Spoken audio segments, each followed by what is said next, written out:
Perfect. Well, hello and good afternoon. Thanks for joining us. This is Networks Live on Demand. I'm Liz Jones, the Blue Star Family's Operations Manager, and today we're super excited to have Christopher Lopez from the Defense Health Agency with us to talk about the TRICARE changes that are coming up in 2019. Chris is the Chief of Strategic Outreach and Engagement for the military health system. He's worked in military health as a civilian since 2007, but most importantly, Christopher is also a Navy Reserve officer. So not only does he know the healthcare system, he actually uses it.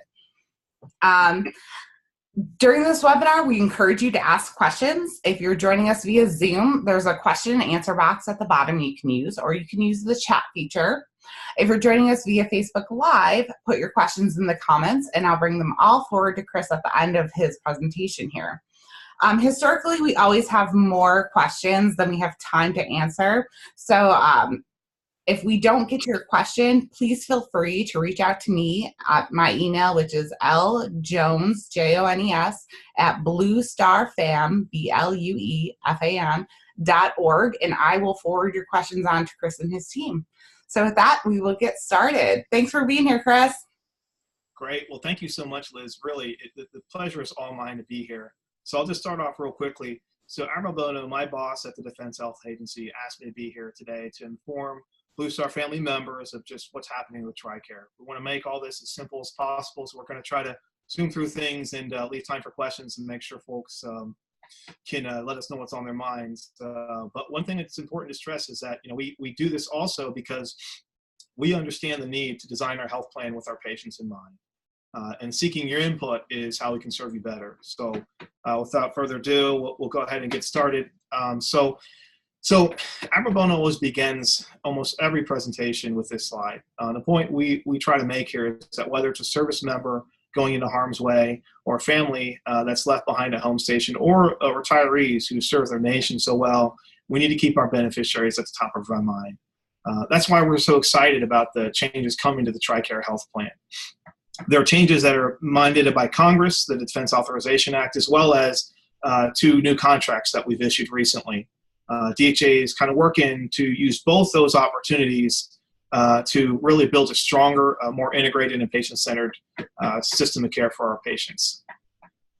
So before kind of get into the changes directly, I want to take a quick moment to discuss the military health system and just let you know where the Defense Health Agency fits in. In addition, I think it's important that folks understand that the military health system is a lot more than just a TRICARE benefit. So our mission, really simply, is to ensure the health and readiness of America's service members to go anywhere at any time. In support of this mission, we also deliver and coordinate care for 9.4 million Americans, many of which are Blue Star family members, as well as retirees and their families. So we also, it's important to note that the military health system, just due to some of the recent wars, is ending up leading the healthcare industry in several areas, such as prosthesis, traumatic brain injury, and burn care. So who we are, we're the military health system is comprised of several different components of the Department of Defense. I will not bore you with a bunch of acronyms of names and whatnot, but we simply have some of the SEALs listed at the bottom of the slide there. So the Joint Staff, the services, medical services, we have a uniform health services university, as well as the Defense Health Agency. And what do we do? So this is important. Like I mentioned, our primary mission is the health and readiness of the force. So this includes 1.3 million service members, 800,000 members of the reserve component. So we have roughly 85,000 military medical personnel that are also prepared to deploy in any environment. So they go along with our warfighters to make sure they're ready, whether they're downrange or here at CONUS. So we have kind of our direct care system, which is roughly 55 hospitals and 373 clinics all across the globe. And this is where it's important to understand your military health system is really a worldwide system of health and readiness with unparalleled breadth and capability. So we're all over the world, and we manage, obviously, a global health benefit through the TRICARE program, which a lot of Blue Star family members use. What a lot of people don't know is we also ensure public health. So we safeguard the air, the water, the food safety, in all military locations. We monitor infectious diseases worldwide to protect our service members and all Americans. About a few years back, there was an Ebola outbreak in Africa, and the DoD was part of the whole government approach to respond. So we also have a robust training and education capability. So we have our own military medical university that develops our future leaders, as well as we train over 26,000 enlisted personnel, which now we actually have programs for enlisted personnel to get master's degrees and so their skills are more transferable when they retire, move on to civilian sector. But another big piece is the research that we do. A lot of people don't know this, but we direct over $1 billion annually in research to discover and disseminate advanced technologies. So a lot that we're doing, and I think it's just important that we go from big to small as people understand kind of what your military health system does for you. So Secretary Mattis is the Secretary of Defense. As I mentioned in the last slide, our primary mission is to ensure the health and readiness of America's service members to go anywhere at any time. So this is directly in alignment with Secretary Mattis's priority of increasing readiness and lethality. So I think that's not a secret. He's been clear about what his 3 priorities are. In addition, you'll see that one of his priorities is to reform business processes. So the military health system is one of the 5 areas that has been identified for reform when you look at that 3rd bullet of his priorities. So this is why we're working with Congress and DoD leadership to reform not only TRICARE, like I mentioned, but the entire military health system. What you'll see on the left here is the current state of where we have 3 independent health systems, really 4 if you count the national capital region. And for those of you active duty family members or reservists who have been to the military hospitals, you know this approach currently results in a great degree of variability for your patient experience. Everything from how you make an appointment to the type of care you may receive. To the right, you'll see where we're trying to move. And the bluff is we want to eliminate redundancy, improve care, be more efficient. So this is where the Defense Health Agency comes in. The DHA is a combat support agency that brings an enterprise approach to clinical and business processes across the entire MHS.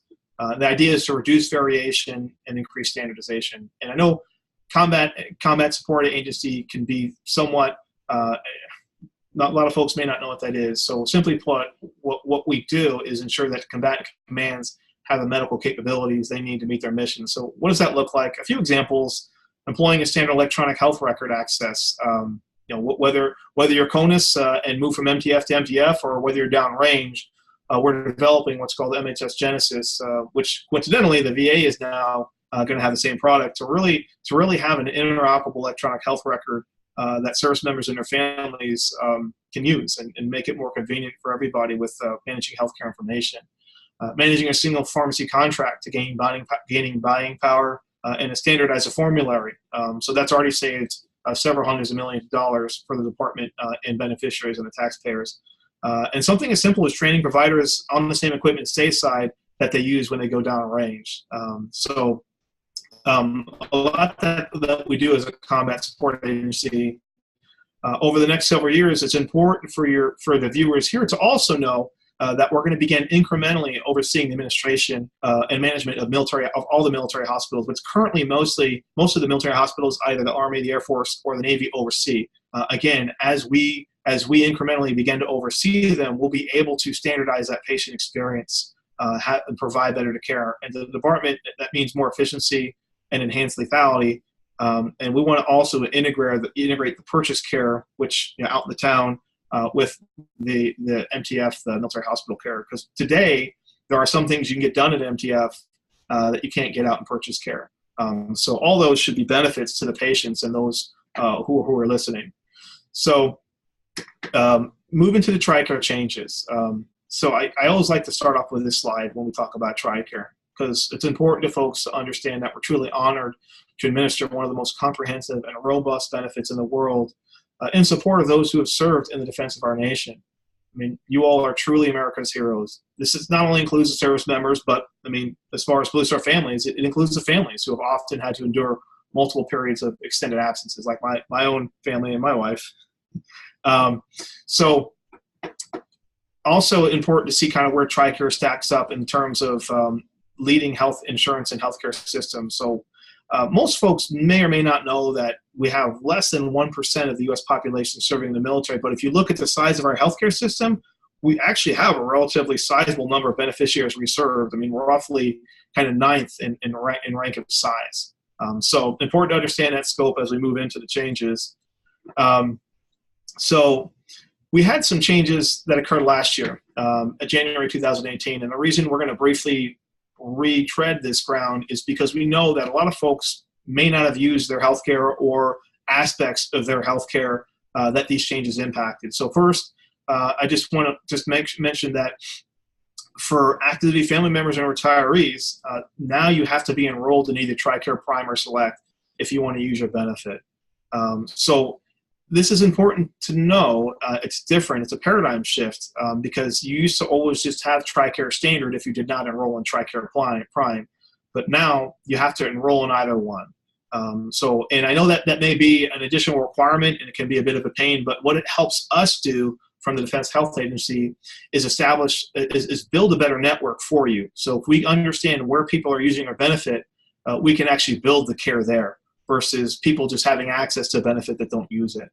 Because there are parts, especially in the West of the country, that are harder to kind of get that network up and running. But if we know the areas where our folks are enrolled, we can focus a bit more in those areas. So we also transitioned from 3 contracts to 2, which made it easier for families when they PCS, less overhead from the government standpoint to manage. But also the main takeaway here is if you haven't seen your doctor since 2017, just make sure that they're still in the network because we had a little bit of a shift of what contractors were managing what areas. For a lot of people, it won't affect you, but just, again, make sure before you go and try and seek care. Also important to understand there are 2 cost tiers now. This was mandated by Congress. So for those of you who joined the military or your sponsor joined the military before January 1st, 2018, you're in Group A. And for those of you who joined after January 1st, 2018 or after, you're in what we call Group B. So that information, and I can make sure Liz has that, we have a cost sheet available on our website. And you can look through that. But it's just important to know there are 2 tiers, especially as you're mentoring folks that are coming up, just to know that you may have a different tier of benefit than they do. So there were also some cost changes per law and regulation, which are also laid out in that cost sheet. So moving on to the changes this year. So for the first time ever, we're introducing a TRICARE open season. So what does that mean for you? Well, starting this year, during that open season, first it'll run from the second week of November to the second week of December. But if you like the plan you're in, we've made it simple and you don't have to take action year to year. You'll stay in that plan. However, the open season is the only time now which you can change plans. So if you're in Prime and you want to move to Select, or if you're in Select and you want to move to Prime, that's the time to do so. So it's important to understand that because, again, you used to be able to move from Prime to Select at any time, or it used to be Standard, but now it's Select. You used to be able to do that at any time. So it's important folks understand that as they plan for the year coming. The other thing is, so you can see at the bottom, we do have the open seasons, but we understand that people's situations change. A lot of it is outside of their control. So there are qualifying life events after which you can also change your plans. So I'll have a little bit more detail on those in the next slide. You'll see here.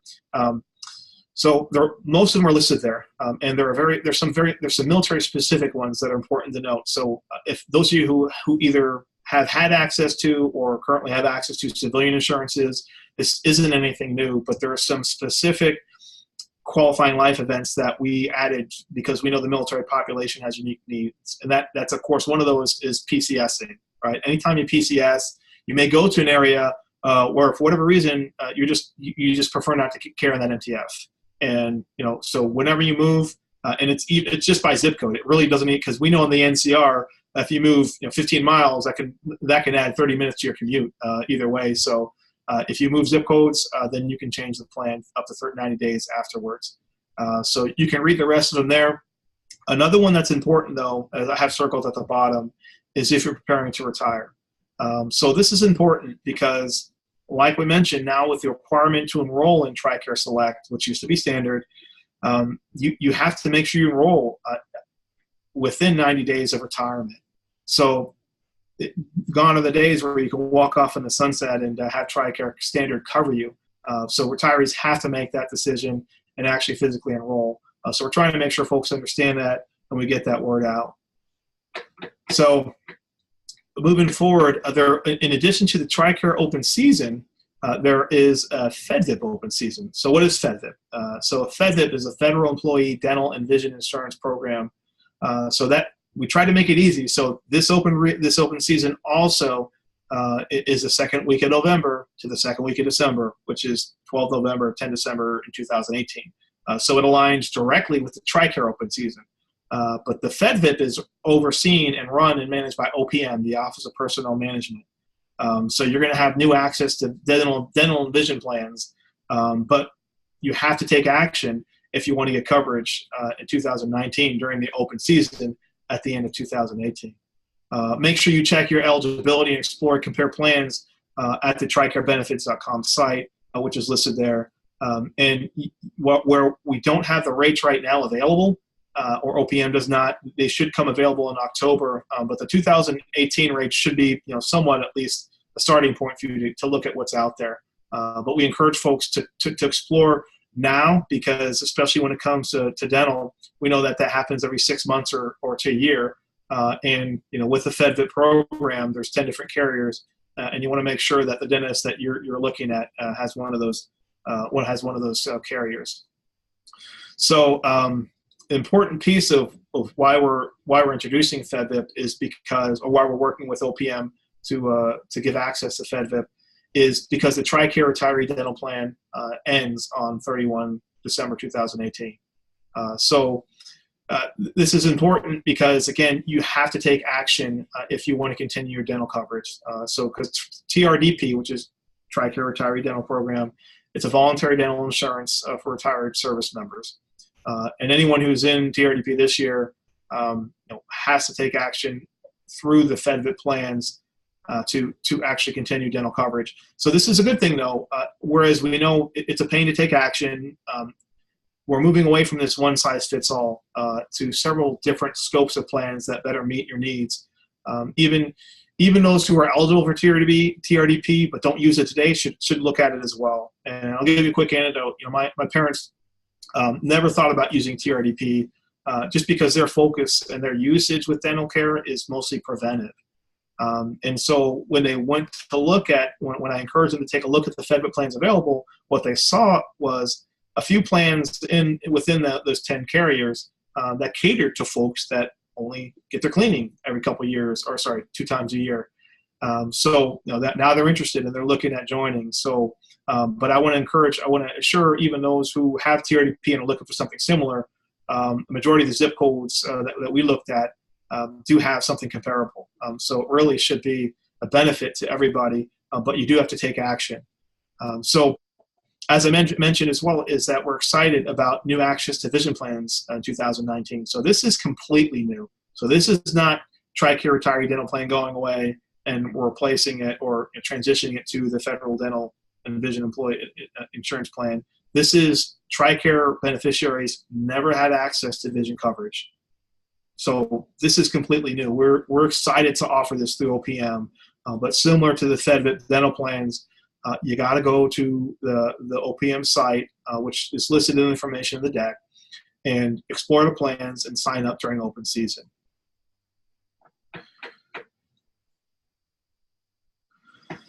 So I had a slide in here just to really underscore the TRDP sunsetting. I mentioned it in the last slide, but what we found is we've briefed groups of beneficiaries is that sometimes it gets lost in the sauce. So just to really underscore, there is no automatic enrollment for TRDP enrollees. So this can be confusing because currently the contractor for TRDP is Delta Dental.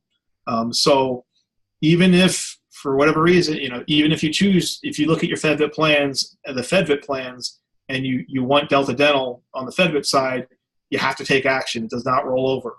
I encourage you to look at all 10 dental plans But this has been a point of confusion for a lot of folks as we have briefed this. They think they're in Delta Dental and they can just stay in Delta Dental, but that's not the case. You gotta make sure that you take a look at the website and take action during open season this year. Check the mail. So we know this is a lot of change for people. So we went the extra mile to really make sure everyone got a postcard directly in the mail. So it was roughly 4.1 million postcards that we sent. So hopefully you all got them by now. They were sent over July and August. But what I did want to make sure people understood is that of those 4.1 million, we had 200,000 that were returned for wrong address in the Defense Enrollment Eligibility Reporting System. So really our foot stomp here is to please make sure your information is up to date in DEERS. So not only does it prohibit us from informing you about these changes that are coming, but also future changes that will be important information to you. So please go into DEERS and make sure your information is up to date. So several other changes that we have. I will not kind of go into each one. I'll briefly kind of read a quick list to give you a sense, but we're really excited about what we're doing to the military health system and TRICARE itself. So we're increasing the adequacy of our purchase care network to reach 85% of our beneficiaries, to give people some comparison or some scope of what it used to be before 2018. It was somewhere in the 60s. That's a big improvement. That means as you PCS and move around, or you retire and move around, you're much more likely to have in-network providers to take care of you. We're standardizing appointment processes across the MHS. So this is part of the MHS reform where the DHA is now going to begin to oversee incrementally over the next 2 or 3 years all the military hospitals. Although even though that's incremental, there are some policies that will be enacted across all military hospitals. And this is one of those. And what this means is that you don't have to learn a new appointment system every time you move to a new military hospital. I think there are enough stories that I've heard and experiences that I've had is once you move to new MTFs, you have to learn the new backdoor system to kind of get an appointment with a specialist. All that will be standard, and it should be much easier. Expanding telehealth is a big thing, so we're including that to hopefully come into your home. So finding a secure way to do that, streamlining the referral processes. On the mental health side, we took limits off all the mental health care visits. We eliminated copays for the majority of the preventive care, such as health screenings, etc., from TRICARE Select. We're now focusing also on value-based care. So we have some pilots to that end.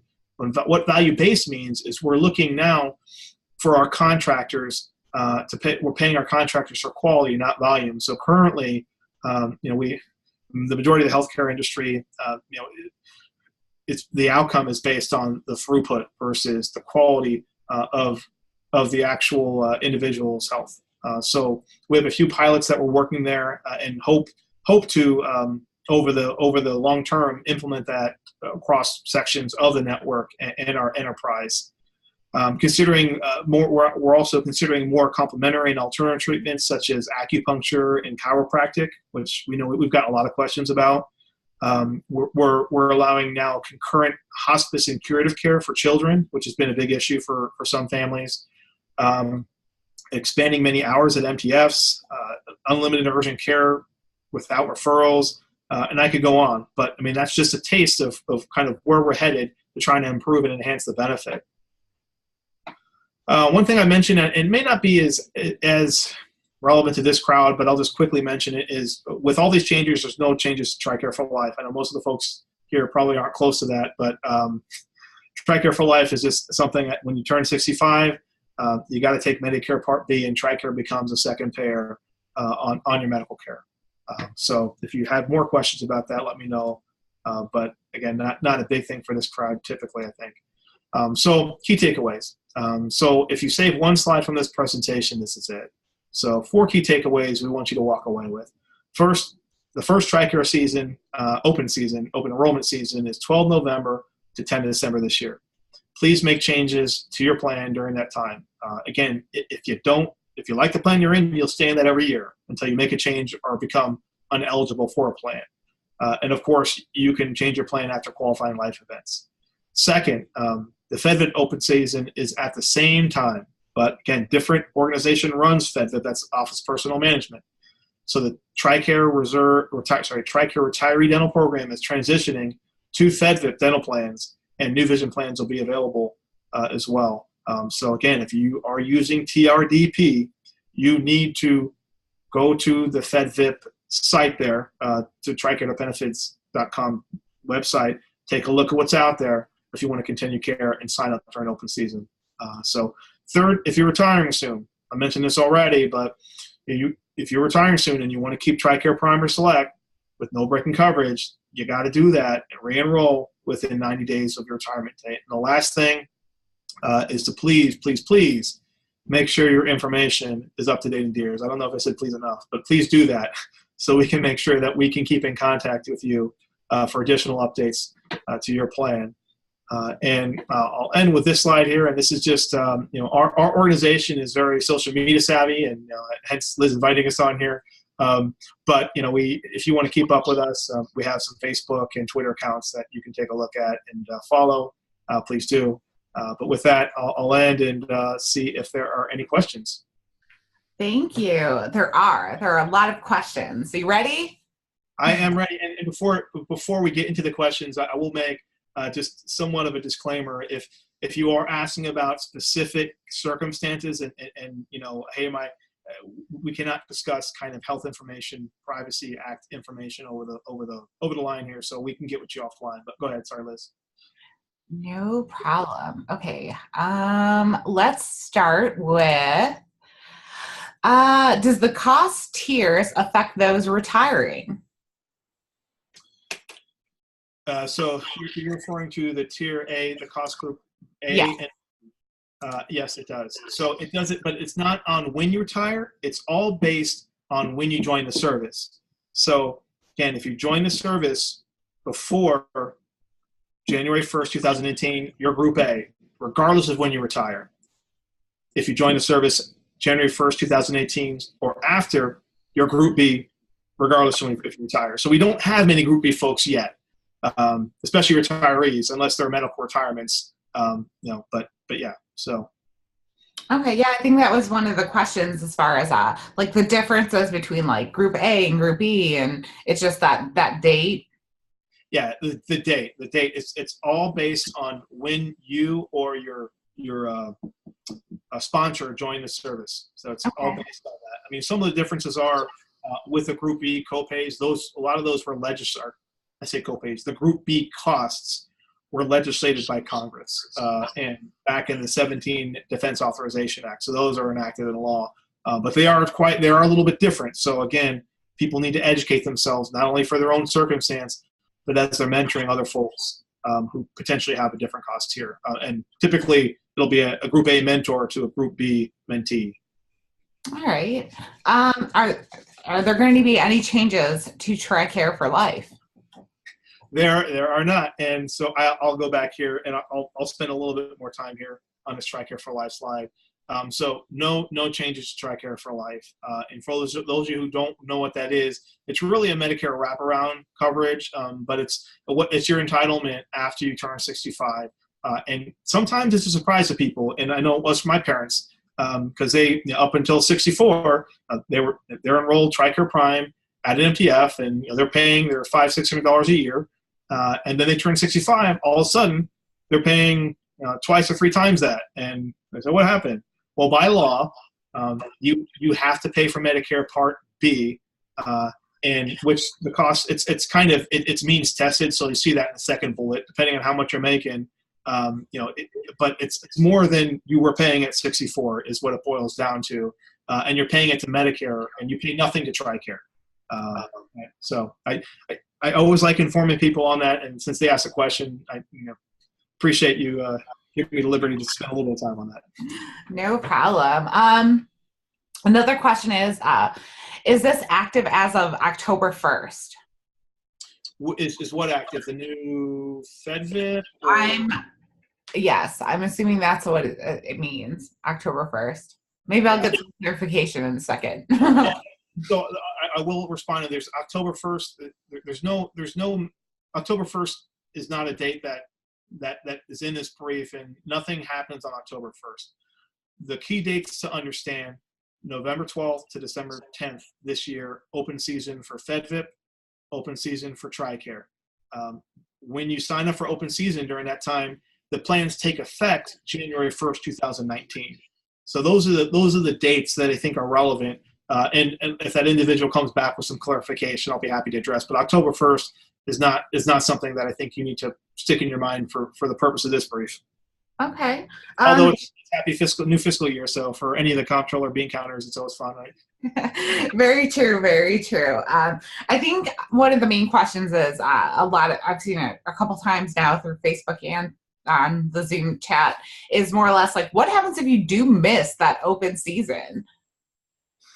That's a great question. So what we didn't tell you is you have a little bit of wiggle room this year, because 2018 is what we call a grace period. So I'll start with this year. If you miss the open season and it's December 13th and you say, oh, shucks, I forgot the open season, you have well, let me back up, because this is an important distinction, because there's two open seasons. so I'll start with the TRICARE open season. All right. And that's that's what I was explaining. If you wanted to change your plan and you missed the TRICARE open season, December 13th, said, oh, shucks, you could do that till the end of December. Unfortunately, on the FedVIP side, if you miss an open season, you're not able to enroll until the next open season. So back to the TRICARE back to the TRICARE open enrollment, not to be too confusing. But outside of the open season, you can also change your plan after a qualifying life event. So that's another important point for folks to know. So if you move, if you have a baby, if you get married, if you lose other health insurance, whatever the case may be, there's a list of qualifying life events which you don't have to wait for open season to change your plans if you want to. Now, the good thing on the TRICARE side is no one should be without a plan. There's only a few folks, which I mentioned, which have to really take action, because anyone who assesses in the military is automatically enrolled in a plan. So there should be no one just floating out there without a plan. The real group that is at highest risk are folks that are retiring. So if you are retiring, if you do nothing, you will have no coverage. You have to enroll within 90 days of your retirement. And if for whatever reason you disenroll, maybe people want to disenroll, that's fine. Then you have to re-enroll yourself back. But the vast majority of folks on the TRICARE side will be in a plan. They don't have to be afraid waking up one day, oh, I just got bumped from my plan. It doesn't work that way. Okay. Is FedVIP, I guess that's how you say it, only retirees, or is it for active duty as well? So it's not for active duty. So there are two pieces to FedVIP. All right. There's the dental plans and then the vision plans. So the dental plans, so neither of them are available to active duty service members, because you get everything through the MTF.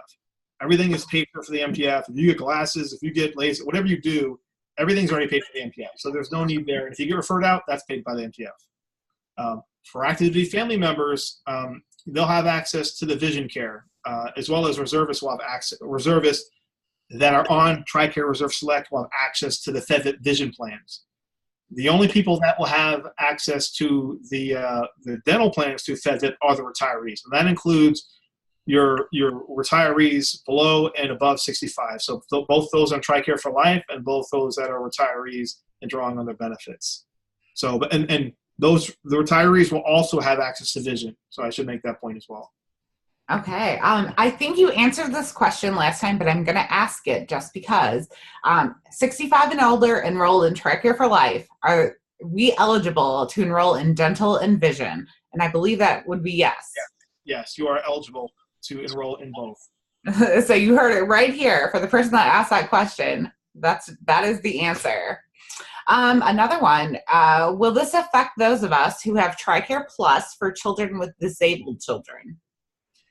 Let me get back to you on that. Not prepared to answer that question, but that's a very good question, and we're very sensitive to that population. Okay. Here's another question. There's an email apparently that's going around that's unclear. Can you clarify if we have an ADFM, which I don't know what that is? Are you familiar with that? Family member, ADFM. Okay. And happy with our TRICARE plan, we do not have to do anything during the upcoming open season. 100% correct. Okay. Yeah. So, and let me just foot stomp it, because it's great to do these engagements, because what you think you're conveying through the brief and kind of what people hear are sometimes different. So we're trying to make it as simple as possible. If you like your TRICARE plan, you don't have to do anything. Year to year, we'll keep you in that plan. So it's not like every year you have to check a box to stay in it. You do nothing, you stay in that plan, unless you want to change it. Then that's during the open season in QLE. Again, if you're retiring, you need to re-enroll in a plan after you retire. So, sorry. Another question is, as far as like, I know that TRICARE had gone through some changes. They used to be called like TRICARE Standard and TRICARE Prime, and TRICARE Select, or however that works out. There you go. Thank you. That's it. I think one of the questions is that, is it still easy to switch back and forth between them, or do you have to do it in that open season? So you have to do it during that open season or after QLE. And what I don't think I mentioned this on the slide, but it's important. I should have mentioned this, is that yes, January 2018 this year, TRICARE Standard and Extra were replaced by TRICARE Select. So when I refer to TRICARE Select, that's the preferred provider option now that your TRICARE plan provides. So it's easy to change. I guess that I guess it's all dependent on your version of easy. It's easy to change. It's just now you can only do it during the open season or after a qualifying life event. Okay, great. I did have a comment regarding chiropractic as it being amazing. Can you just real quick go over the things that are being added again? Yeah, so let me go get to that slide here. Because I mean, that's some pretty big stuff for military family, especially like that mental health is now. It doesn't have a what's the word I'm looking for? It doesn't have a cap on how many visits. So that's already happened, and so the mental health piece, we wanted to make sure we're in parity with some of the other plans that are out there, and make sure, especially with our unique population, that we're meeting their needs, because we know there are unique mental behavioral health and mental health stresses on military families. So chiropractic and acupuncture, those are things that we both have looked at and said, those actually meet a standard of medical efficacy by law, which we have to meet.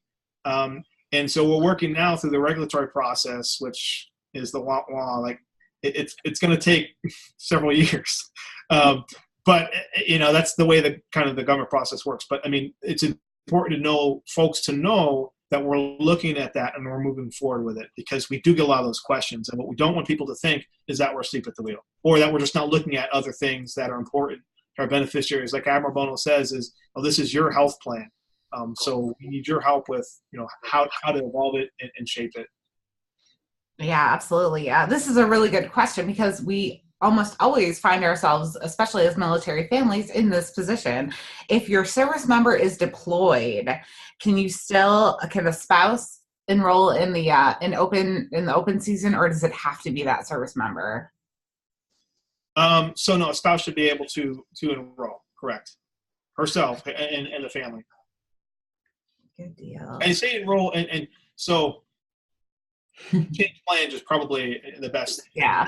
It's because hopefully, again, most people should already be enrolled in a plan. Very rarely will somebody not be in a plan and have to enroll, unless they disenroll themselves completely for whatever reason. Okay. Here's a dental question that you may or may not know the answer to, but it's about braces. If you are a retiree and you have a child that needs braces, how much are they going to cover that, or are they looking at? Yeah, so I don't know.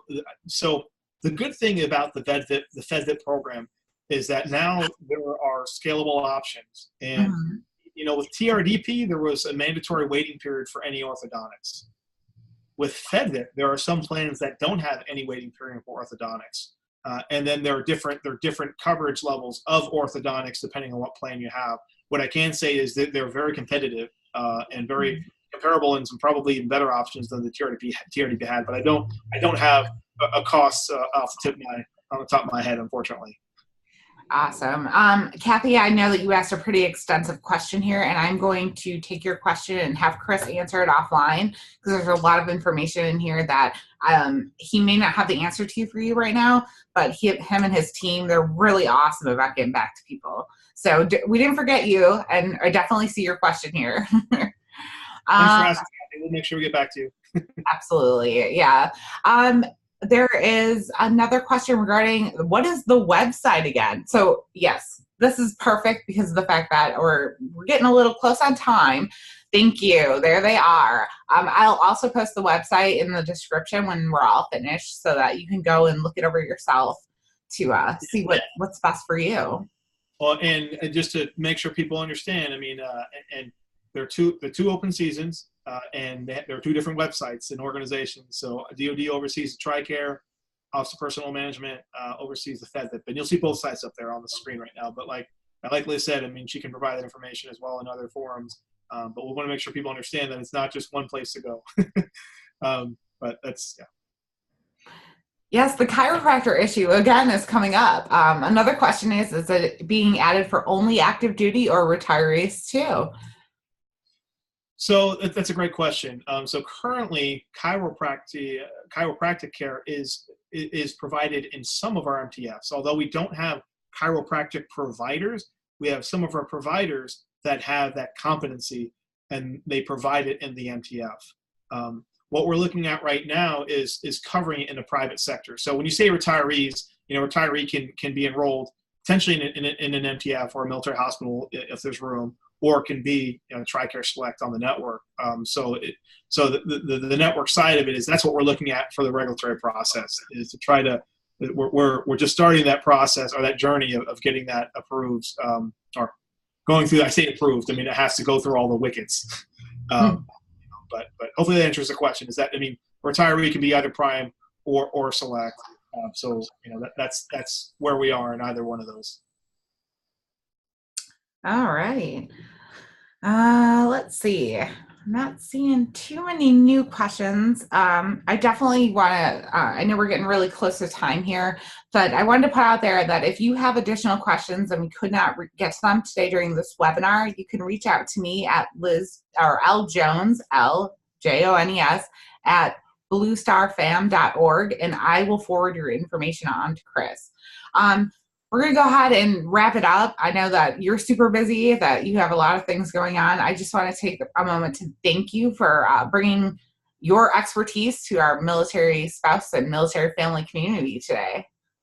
Well, the pleasure is all mine. And like I said, I mean, the families and the spouses are really America's heroes. And I know when I deployed, it was my wife and my children who took the brunt of the burden there. I had it easy compared to them. So I'm just thrilled to be here, and I look forward to, as we continue enhancing your healthcare plan, to provide you updates in the future in this forum. All right. Well, thanks again, and we're going to go ahead and wrap this up. So, like I said, if you have any additional questions and we couldn't get to them, please feel free to reach out to me. I'll post my email so everyone can have it. All right. Well, thank you again. Have a great afternoon.